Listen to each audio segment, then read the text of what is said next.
بسم اللہ الرحمن الرحیم۔ السلام علیکم، welcome to our channel Urdu stories centre. نئے آنے والوں سے گزارش ہے کہ ہمارے چینل کو سبسکرائب کر دیجئے، ویڈیو کو لائک کیجئے اور لنک سب کے ساتھ ضرور شیئر کیجئے۔ پیش خدمت ہے اردو ناول معصوم چڑیل کا اگلا حصہ۔ اس نے کہا، آپ لوگ گل شہباز علی اور گل شیر ہیں نا؟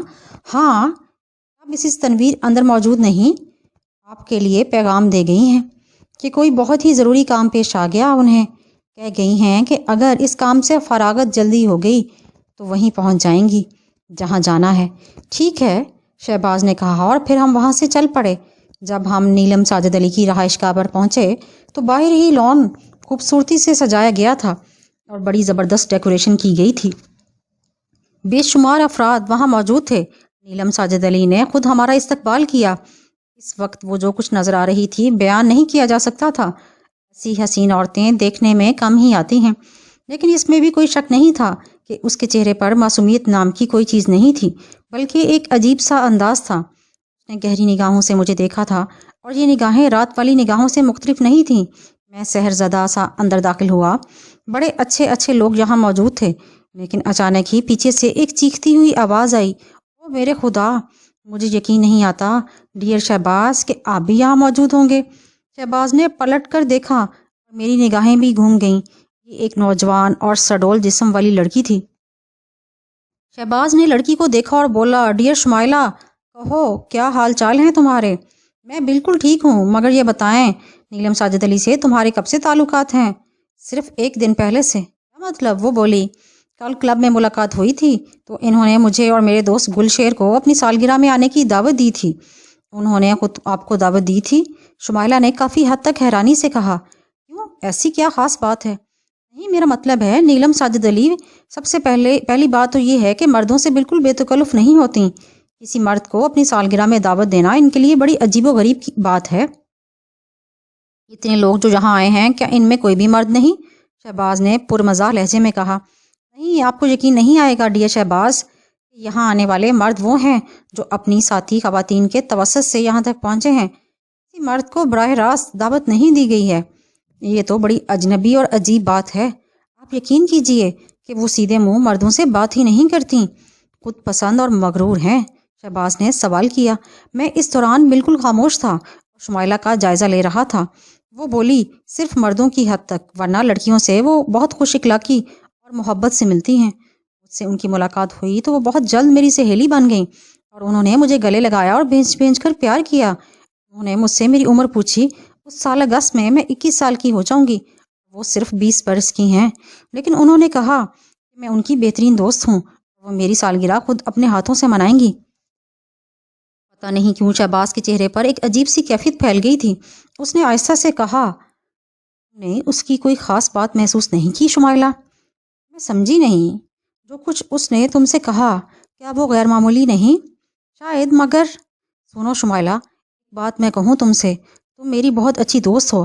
اگر میں تم سے یہ کہوں کہ تم اس سے بہت زیادہ راہ و رسم نہ بڑھاؤ، بات بے شک عجیب ہے، لیکن نہ جانے کیوں میرا دل کہتا ہے کہ تمہارا اس سے ملنا تمہارے حق میں بہتر نہیں ہوگا۔ شمائلہ تو حیران تھی ہی، لیکن میں اس سے زیادہ حیران ہو گیا تھا۔ شمائلہ کا منہ حیرت سے کھلے کا کھلا رہ گیا۔ میں شہباز کی صورت دیکھ رہا تھا، نہ جانے شہباز کے چہرے پر کیسے تاثرات تھے۔ شمائلہ بولی، مگر تم یقین کرو شہباز، میری ممی اور ڈیڈی نے مجھے اجازت دے دی ہے کہ میں اس راہ و رسم بڑھاؤں، اور وہ بھی نیلم ساجد علی سے مل چکے ہیں۔ وہ تو ٹھیک ہے، لیکن او ہو، شاید وہ میری ایک اور دوست آ رہی ہے، شمائلہ نے کہا، اور پھر مجھے معذرت کر کے وہاں سے آگے بڑھ گئی۔ میں شہباز کو دیکھ چکا تھا۔ شہباز نے نہ جانے یہ سب کچھ کیوں کہا تھا۔ اچانک ہی میں نے اس سے کہا، شہباز چونک کر مجھے دیکھنے لگا، آؤ کہیں بیٹھتے ہیں۔ ہم دونوں آگے بڑھ کر ایک میز کے گرد بیٹھ گئے۔ شہباز نے ایک اور ویٹر کو بلایا اور اس سے کہا کہ یہ 2 کرسیاں یہاں سے ہٹا دی جائیں۔ مقصد یہ تھا کہ کوئی اور یہاں آ کر نہ بیٹھ جائے۔ شہباز گہری نگاہوں سے چاروں طرف دیکھ رہا تھا۔ میں نے اس سے کہا، تمہارا رویہ بھی بڑا پراسرار اور سنسنی خیز ہو گیا ہے شہباز، کیا تم بتا سکتے ہو تم نے شمائلہ کو اس سے ملنے کو کیوں منع کیا؟ شہباز نے کھوئی نگاہوں سے مجھے دیکھا، کسی قدر بھاری لہجے میں بولا، میں نہیں جانتا، یقین کرو میں بالکل نہیں جانتا۔ مطلب میں نے شمائلہ کو اس سے ملنے سے منع کیا ہے؟ ہاں بلکہ نہایت سختی سے۔ میں نے یہ بھی محسوس کیا ہے کہ شمائلہ نے تمہاری اس بات کو پسند نہیں کیا، شاید اس سلسلے میں وہ تم سے اتفاق نہیں کرتی۔ باز نے کھوئی ہوئی نگاہوں سے مجھے دیکھا، سنبھل کر بولا، اتفاق نہیں کرتی تو بھاڑ میں جائے، میں نے کسی کی زندگی کا ٹھیکہ تو نہیں لے لیا ہے۔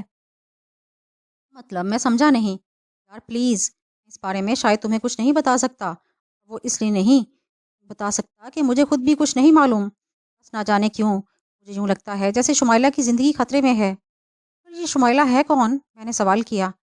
بہت اچھی دوست ہے میری، بہت اچھی لڑکی ہے، معصوم اور سادہ لوگ، بہت جلد کسی کے فریب میں آ جانے والی۔ پتہ نہیں یار کیا چکر ہے، میرا دماغ اس وقت میرا ساتھ بھی نہیں دے رہا۔ بہرحال تقریب جاری رہی، شعلہ جوالا بنی ہوئی ادھر ادھر آ جا رہی تھی، اور میں یہ محسوس کر رہا تھا کہ شہباز کے اندر ضرور کوئی ایسا تصور جنم لے رہا ہے، سمجھ میں نہیں آ رہا۔ کافی دیر تک نیلم ساجد علی اس تقریب کی دلچسپیوں کو بڑھاتی رہی۔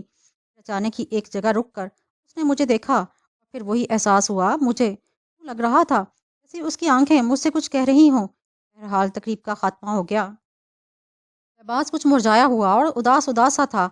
عام حالات میں وہ ایک خوش مزاج اور ہر وقت ہنسنے ہنسانے والا نوجوان تھا، لیکن پچھلی رات کے اس وقت سے جب میں اس کی ملاقات نیلم ساجد علی سے ہوئی تھی، اس کے اندر ایک نمایاں تبدیلی محسوس کی جا رہی تھی۔ تبدیلی کی بنیاد کیا تھی؟ کم از کم میری سمجھ میں تو نہیں آیا تھا۔ حالانکہ میں شہباز سے بہت بے تکلف ہو چکا تھا، لیکن اب بھی اس کی شخصیت کے بہت سے پہلو ایسے تھے جن کے بارے میں مجھے معلومات نہیں تھی۔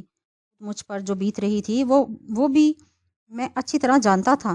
اس پوری تقریب کے دوران مسلسل یہ احساس ہوتا رہا تھا، نیلم ساجد علی کی نگاہ جب بھی مجھ پر پڑتی ہے، نہ جانے کیوں اس کے اندر ایک نفرت اور حقارت سی نمایاں ہو جاتی ہے۔ اور پھر پچھلی رات کا وہ خواب، اس کے بارے میں صحیح معنوں میں اب تک یہ اندازہ نہیں لگا سکا تھا وہ خواب تھا یا حقیقت۔ رات کو خود شہباز میرے پاس آ گیا، تاکہ اچھی خاصی رات گزر چکی تھی۔ ہم لوگ ویسے بھی کافی دیر سے پارٹی سے واپس آئے تھے، میں اور شہباز دونوں اپنے اپنے کمرے میں سونے چلے گئے تھے، لیکن اس وقت میں جاگ رہا تھا۔ جب دروازے پر دستک ہوئی میں بری طرح اچھل پڑا۔ بہرحال میں نے دروازہ کھولا ہی تھا، شہباز کو دیکھ کر میں نے گہری سانس لی، مسکرا کر بولا، جانتا تھا کہ تم جاگ رہے ہوگے۔ اوہ واقعی میں جاگ رہا تھا، تمہارے ہی بارے میں سوچ رہا تھا۔ خیر میری اور تمہاری ملاقات زیادہ پرانی نہیں شہباز، اس کے علاوہ میں تمہارے لیے بڑی حیثیت نہیں رکھتا۔ کسی ایسی بنیاد پر میں تم سے کوئی ایسا سوال نہیں کر سکتا جس کی کوئی ٹھوس وجہ نہ ہو، لیکن میرا ذہن شدید پریشان ضرور ہے۔ جب سے تم نیلم ساجد علی سے ملے ہو، میں نے تمہارے اندر ایک ہیجان محسوس کیا ہے، اور اس وقت اس ہیجان کی تکمیل یوں ہو گئی، تم نے شمائلہ کو اس سے تعلقات ختم کرنے کے لیے کہا ہے۔ ہر چیز کی کوئی بنیاد ہوتی ہے، شمائلہ سے تمہارا گہرا تعلق بھی نہیں، اس کے باوجود کاش میں تمہیں بتا سکتا، میں خود اندھیرے میں بھٹک رہا ہوں۔ یقین کرو مجھے کچھ بھی معلوم نہیں، بس میرے اندر سے ایک آواز اٹھ رہی ہے، بار بار بتاتی ہے کہ یہ عورت نیلم ساجد علی کوئی بہت خطرناک کھیل کھیل رہی ہے، کسی کی زندگی خطرے میں ہے۔ مجھے اس سے زیادہ کچھ معلوم ہو سکتا، میں یہ جان سکتا کس کی زندگی خطرے میں ہے۔ تو خود شدید الجھا ہوا ہوں۔ دیکھو اس میں کوئی شک نہیں ہے، وہ ایک پراسرار عورت ہے، اسے تو دیکھ کر یہ احساس ہوتا ہے اس کے اندر کوئی شیطانی روح حلول کر گئی ہے۔ مجھے خود بھی ایسے معاملات سے دلچسپی ہے، میں نے تمہیں اپنی زندگی کے بارے میں آج تک تفصیل نہیں بتائی، کوئی مناسب موقع ہوا تو میں تمہیں بتاؤں گا، لیکن مجھے یہ محسوس ہو رہا ہے جیسے یہ عورت غیر معمولی طور پر تمہارے اعصاب پر سوار ہو گئی ہے، اور تم خواہ خواہ اس کے اندر اتنی دلچسپی لے رہے ہو۔ فرض کرو اگر وہ کوئی خطرناک کھیل بھی کھیل رہی ہے، اس سے ہمارا کیا واسطہ؟ ویسے میرا مشورہ یہ ہے، اگر تم واقعی ایک ایسی سنسنی خیز بات محسوس کرتے ہو، دادا جان سے رجوع کرو، کہ تم کہتے ہو کہ دادا جان اس سلسلے میں تمہارے رازدار بھی ہیں اور مددگار بھی۔ میرے ان الفاظ پر شہباز کے ہونٹوں پر ایک مسکراہٹ سی نمودار ہوئی۔ اس نے آہستہ سے کہا، تم بے فکر رہو، نہ کچھ تو کر ہی لیں گے۔ ایسے ہی ذہنی طور پر مصرف تھا، یہ تمہیں پریشان کرنے آ گیا، میں چلتا ہوں۔ ہاں ایک بات کہوں، دروازہ مت بند کرنا، ہو سکتا ہے میرا ہیجان مجھے واپس تمہارے پاس لے آئے، بس نہ جانے کیوں مجھے یوں لگتا ہے جیسے میں ساری رات سو نہیں سکوں گا۔ تم یہیں آرام کرو، کوئی حرج نہیں، میں نے کسی خیال کے تحت کہا۔ نہیں، ہو سکتا ہے مجھے ایک پرسکون نیند آ جائے، اس نے کہا اور پھر چلا گیا۔ میں بستر پر لیٹ کر مختلف خیالات میں کھویا رہا، میری سمجھ میں نہیں آ رہا تھا کہ آخر شہباز کو کیا ہوا ہے۔ ایک طرف تو شہباز اس مشکل کا شکار تھا کہ اس کے دل میں ضرور کوئی ایسی ہی گہری بات تھی جسے وہ مجھے بتانا نہیں چاہتا، یقیناً اس نے نیلم ساجد علی کے بارے میں جو رائے قائم کی ہے کی کوئی خاص وجہ ضرور ہوگی جسے میں نہیں سمجھ پا رہا تھا، لیکن اس عورت کی شخصیت میں بلا شبہ مجھے کچھ ایسی ہی چیزیں نظر آ رہی تھیں جو دوسروں میں نہیں ہوتی۔ دو قامت، شکل و صورت اور چال ڈھال سے جرائم پیشہ ہرگز نظر نہیں آتی تھی۔ اس کی گفتگو کا انداز اور لہجہ باوقار اور دلکش تھا، نہ جانے کیوں اس کی آنکھوں کی نفرت میرے لیے باعث حیرت تھی۔ پھر میری ذہنی رو شمائلہ کی جانب چلی گئی۔ اتنی خوبصورت اور معصوم سی لڑکی ہے، اور جوانی اور صحت سے بھرپور اس کے چہرے پر چھلکا پڑتا ہے۔ ہو سکتا ہے شمائلہ کی طرف راغب ہونے کی وجہ کا حسن ہی ہو۔ حسن اور عورت ضروری نہیں کہ کسی مرد ہی کی پسند ہو، کوئی عورت بھی عورت کو پسند کر سکتی ہے۔ بہرحال اب یہ شہباز کے معاملات ہیں، جانے اور اس کا کام، پھر کیوں نہ میں سونے کی کوشش کروں۔ پچھلی رات کی کسر اس رات کو پوری ہو گئی، یعنی یہ کہ میں بھرپور نیند سویا اور کوئی دقت مجھے پیش نہیں آئی۔ دوسرے دن شہباز ناشتے پر میرا ساتھ تھا۔ میں نے اس سے دادا جان کے بارے میں پوچھا تو وہ بولا، ہاں دادا جان واپس آ چکے ہیں۔ باز اگر تم یہ سمجھتے ہو پھر تم دادا جان سے کیوں رجوع نہیں کرتے؟ باز میری طرف دیکھ کر مسکرایا اور بولا، سے ایک بات کہوں، خود بھی اس سے اس قدر متاثر نظر آتے ہو۔ میرا تو خیر مسئلہ ہی دوسرا ہے، لیکن تم نہیں، ایسی کوئی بات نہیں ہے۔ ظاہر ہے تم نے ایسی شخصیتوں سے میرا تعارف کرا دیا ہے کہ میں سوچتا ہوں کسے یاد رکھوں اور کسے بھول جاؤں۔ مسز تنویر ہی کیا جب کی خاتون تھی، نیلم ساجد علی، اس کے بعد شعلہ رو یعنی شمائلہ، وہ تو خیر بہت اچھی لڑکی ہے، معصوم فطرت کی مالک، حالانکہ اچھے خاصے باپ کی بیٹی ہے، لیکن فطری طور پر بالکل سادہ لو ہے۔ اگر تمہاری اس سے 4-6 ملاقاتیں ہو جائیں یقیناً تم اس سے متاثر ہوئے بغیر نہیں رہ سکو گے۔ میں نے مسکرا کر شہباز کو دیکھا اور بولا، کا مطلب ہے کہ تم اس سے کافی متاثر ہو؟ یہ ہماری چھوڑو، ہمارا تو مسئلہ ہی بالکل مختلف ہے۔ ہاں تو فیصلہ کرنا ہی مشکل ہو جاتا ہے، کس سے دل لگایا جائے۔ ہنس کر خاموش ہو گیا۔ شہباز نے کہا، بہرحال اچھا خاصا ہنگامہ ہے، ویسے مجھے تعجب ہے کہ ڈولی اس تقریب نہیں پہنچی، نہیں کیا مصروفیت ہو گئی اس کی۔ ہاں یہ بات تو ہے۔ اس شام کو شہباز نے مجھ سے کہا، یار ایک تھوڑا سا کام آ پڑا ہے، ڈیڈی نے کچھ ذمہ داری میرے سپرد کی ہے، مجھے جانا پڑے گا، اور کام بھی ایسا ہے مجھے ڈیڈی کے کچھ خاص آدمیوں کے ساتھ جانا ہوگا، مگر ایک شرط ہے، یہاں بالکل بور نہیں ہوگے، ویسے کلب میں تمہاری شناسائی تو ہو گئی ہے، ایسا کرنا میرے پیچھے کلب جاتے رہنا، تکلیف نہیں ہوگی تمہیں، بس تم بالکل بے فکر رہو، جہاں جانا چاہتے ہو جاؤ، میں اپنے آپ کو ایڈجسٹ کر لوں گا۔ دوست تم سے ایک خاص بات کرنا چاہتا ہوں۔ بولو بولو، کیا؟ وہاں سے بھاگنے کی کوشش مت کرنا، سمجھ رہے ہو نا میرا مطلب؟ یہ نہ ہو آپ اپنے آپ کو یہاں بوجھ سمجھنے لگو اور کسی سے مشورہ کیے بغیر ہی کھسک لو۔ سر یہ بات میرے ذہن میں آئی ہے، میں نے محسوس بھی کیا ہے، مگر ایک بات تو بتاؤ شہباز، ویسے ابھی میرا کہیں جانے کا ارادہ نہیں تھا، لیکن پھر بھی یہ بہت ساری عنایتیں، دادا جان اور خود میرے ڈیڈی تم سے یہ بات کہہ چکے ہیں، ہمارے پاس بہت سے ایسے کام ہیں جنہیں تم اپنے طور پر کہ سکون کی زندگی گزار سکتے ہو، ایسی کوئی حرکت نہ کرنا، ورنہ یہ کوئی اچھا عمل نہیں ہوگا۔ سوچا جا سکتا ہے تمہارے بارے میں، تم خود کسی کے لیے کچھ کرنے کی صلاحیت نہیں رکھتے ہو، نہ کسی کی محبت قبول کرتے ہو۔ اوکے یار، برا بھلا پر کیوں تل گئے ہو؟ میں کون سا بھاگ رہا ہوں؟ بس میں یہ کہنا چاہتا تھا کہ ایسی کوئی کوشش بھی مت کرنا۔ ایک بات اور نشین کر لو، تم نے اگر ایسا کیا تو تمہیں تلاش کر لیا جائے گا، سمجھ رہے ہو نا؟ لیکن رات کو غیر متوقع طور پر شہباز میرے پاس آ گیا اور میں اسے دیکھ کر چونک پڑا۔ ارے تم تو جا رہے ہو، میرا پروگرام شاید 2 دن کے لیے لیٹ ہو گیا، ویسے میں باہر سے آ رہا ہوں، ان لوگوں کے ساتھ مجھے جانا تھا نا، وہی مصروف ہو گئے، ڈیڈی کو بتا دیا ہے میں نے۔ آج میں نے سوچا ہے کہ تمہیں کچھ دکھاؤں۔ ہاں میں تجسس ہے نا کہ آخر نیلم ساجد علی کے بارے میں اتنا الجھا ہوا کیوں ہوں۔ اصل میں اس کے نقوش میرے شناسا ہیں، اس کی شخصیت اسی وقت مجھے بہت زیادہ پر اسرار ناقابل یقین لگی تھی جب میں نے اسے کلب میں دیکھا تھا۔ اس وقت نہ جانے کیوں میرے ذہن میں ایک عجیب سا خیال آیا، ذرا چلتے ہیں، کپڑے بدل لو۔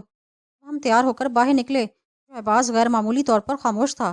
ہم ایک شاندار 5 اسٹار ہوٹل میں داخل ہو گئے اور آگے بڑھتے چلے گئے۔ شہباز کے آگے بڑھنے کا انداز کچھ ایسا تھا جیسے وہ کسی کی نگاہوں سے پوشیدہ رہنا چاہتا ہو، خاص طور سے میرا ہاتھ پکڑے ایک طرف لے جا رہا تھا۔ ہوٹل کے بائیں حصے میں پہنچ کر جب ہم اس طرف مڑے جہاں نہانے کا تالاب بنا ہوا تھا، دفعتاً شہباز ٹھٹک کر رہ گیا۔ اس نے سختی سے میرا ہاتھ پکڑ لیا۔ سامنے سے 2 عورتیں آ رہی تھیں، ایک اپنے لباس اور حلیے سے خادمہ نظر آتی تھی اور دوسری یقیناً اس کی مالکہ تھی، جو سرخ رنگ کے ایک انتہائی قیمتی گاؤن نقاب میں اس طرح لپٹی ہوئی تھی، اس کا چہرہ اور جسم کے دوسرے حصے چھپ گئے تھے۔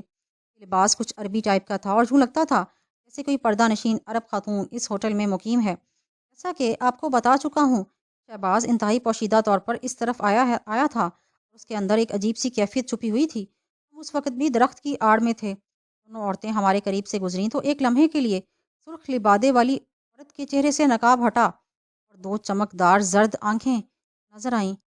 پورا جسم ایک جھلک دکھلا کر غائب ہو گیا۔ میں بت کی مانند ایک جگہ دم روکے کھڑا تھا، میرے ہوش و حواس رخصت ہو گئے تھے۔ جو کچھ میں نے دیکھا تھا وہ ناقابل یقین تھا اور میری جسمانی کیفیت بہت عجیب سی ہو گئی تھی۔ میں نے پھنسی پھنسی آواز میں کہا، شہباز یہ ہاں، کیا اب میں تمہیں میری پریشانی بے مقصد معلوم ہوتی ہے؟ یہ نیلم ساجد علی ہی تھی، لیکن اس وقت اس کی شکل اور اس کا انداز مجھے تو یہ اس کی ماں معلوم ہوتی ہے۔ پہلے تو یہ بالکل ایک جوان اور حسین لڑکی نظر آتی تھی، مگر اب میں نے اس کا چہرہ بخوبی دیکھا، کم از کم 40 سال کی بڑھیا معلوم ہوتی ہے۔ چہرہ زرد، آنکھوں کے گرد جھریاں اور رخساروں کی ہڈیاں ابری ہوئی، چال میں بھی نکاحت اور لڑکھڑاہٹ تھی، سفید اور ناک طوطے کی چونچ کی مانند مڑی ہوئی۔ جلدی اس کے اندر ایسا تغیر کیوں ہو گیا؟ مجھے تو یہ لگتا ہے کہ یہ اس کی ماں ہے، ماں نہیں ہے تو بڑی بہن ہو سکتی ہے، اگر بڑی بہن نہیں ہے تو لازمی امر ہے، وہ کوئی ایسی پراسرار شخصیت ہے اسے دیکھ کر ایک لمحے کے اندر یہ کہا جا سکتا ہے وہ نیلم ساجد علی ہے۔ یہ راز تو میں حل کرنا چاہتا ہوں، یہی وجہ ہے میری جان کہ میں اسے دیکھ کر دنگ رہ گیا۔ مجھے ایک دم سے یہ احساس ہوا تھا، اور سنو، نہ جانے کیوں میرا دل یہ کہتا ہے کہ اس عورت کے اور بھی بہت سے روپ ہیں۔ دیکھو، یہ پتہ نہیں خیال کے تحت واپس آ رہی ہے، کہیں ہماری یہاں موجودگی کا شبہ تو نہیں ہو گیا؟ احتیاطاً شہباز نے فوراً ہی اپنی جگہ بدل لی، ایک گھنے درخت کے پیچھے چھپ گیا۔ سرخ گاؤن اور سرخ نقاب میں لپٹی وہی عورت ہمارے قریب آئی، یہ دیکھ کر میں بڑے حیرت زدہ انداز میں سمٹ کر رہ گیا۔ وہ ہمارے سامنے آ کر کھڑی ہوئی، تیز نگاہیں ہم دونوں کا جائزہ لے رہی تھیں، اور یقیناً تم دونوں نے مجھے پہچان لیا ہوگا۔ یہ بھی مجھے اندازہ ہے تم مقصد یہاں نہیں کھڑے ہوئے، یہ ایک ہوٹل ہے، دنیا کا کوئی بھی فرد یہاں آ سکتا ہے۔ سے ہو تم دونوں؟ شہباز نے فوراً ہی اپنے آپ کو سنبھالا۔ بالکل بخیریت ہے مس نیلم ساجد علی، سوری میں نے آپ کو مس کہہ دیا، مس ساجد علی ہیں یا مسز ساجد علی؟ جواب میں اس کے نوکیلے دانت باہر جھانکنے لگے۔ میں تو یہ سوچ رہا تھا کہ شہباز نے بڑا رسک لیا ہے، وہ بولی۔ سوری، میں اس وقت تمہیں کچھ نہیں پلا سکتی، بہرحال کسی کی کھوج میں رہنا اچھی بات نہیں۔ آؤ، الفاظ اس نے اپنی ساتھی خادمہ سے کہے تھے، پھر وہ آہستہ آہستہ آگے بڑھ گئی تھی۔ کم از کم میری کیفیت تو بہت زیادہ خراب ہو گئی تھی، لیکن شہباز کے اندر ایک دم کچھ شوخی سی ابری آئی۔ اس نے ایک گہری سانس لے کر کہا، اگر وہ خود سے میرے سامنے نہ آئی یقیناً میں اسے کبھی اس طرح مخاطب نہ کرتا، لیکن سمجھتے ہو کیا ہوا ہے؟ نہیں، میں نے گردن ہلاتے ہوئے کہا، مجھے چیلنج کر کے گئی ہے، صرف مجھے بلکہ تمہیں بھی، اگر چاہتی تو بآسانی آگے بڑھ سکتی تھی۔ اگر اسے ہماری موجودگی کا علم بھی ہو گیا تھا تو وہ ظاہر کرتی وہ نیلم ساجد علی نہیں ہے اور ہے، لیکن اس نے اپنے آپ کو ظاہر کر کے ہمیں پہچان کر جو اظہار کیا ہے وہ یہ ہے، وہ ہمیں ذرا برابر خاطر میں نہیں لائی، یہ کہہ کر گئی ہے، جو کر سکتے ہو کر لو۔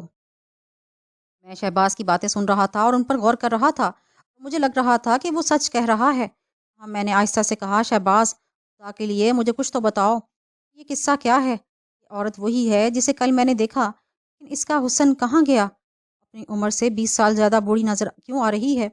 صبر کرنا ہوگا، ہمیں صبر کرنا ہوگا میرے دوست، لیکن میرا عہد ہے اس رات سے پردہ ضرور اٹھاؤں گا۔ تمہیں یہی دکھانا چاہتا تھا اس وقت، اسی لیے تمہیں یہاں تک لایا تھا۔ کم از کم تمہیں اس بات کا اندازہ تو ہو گیا ہوگا کہ اس عورت کے بارے میں میری تشویش غلط نہیں ہے۔ یہ الگ بات ہے کہ ہم ساری باتوں کو نظر انداز کر کے اس پر لعنت بھیج دیں اور سوچیں گے ہمیں کیا پڑی ہے، خواہ مخواہ اپنے آپ کو مصیبت میں ڈالیں۔